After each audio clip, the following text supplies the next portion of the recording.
9 volunteers came to Cold Water Boot Camp to learn about the effects of cold water immersion. After personally experiencing the first two, cold shock and cold incapacitation, Dr. Gordon Giesbrecht, professor of thermophysiology, took them into the classroom to help them better understand the third effect, hypothermia.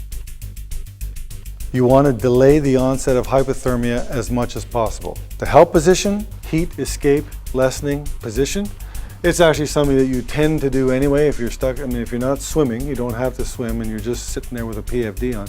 Or you put your arms into your sides and put your legs together and crouch a bit. And of course, you can only do this if you have a life jacket on.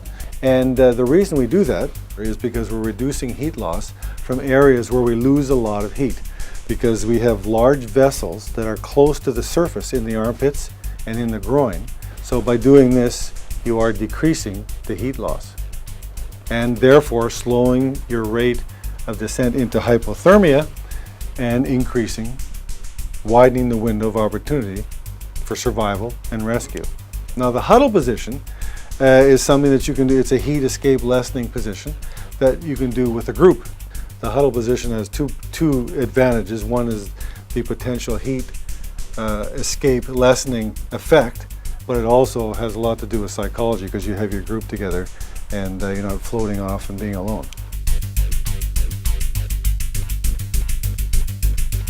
Get as much of your body out of the water as possible.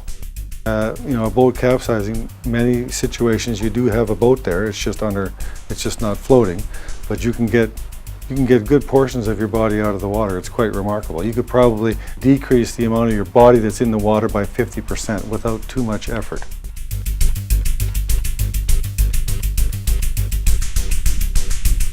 Signaling for help.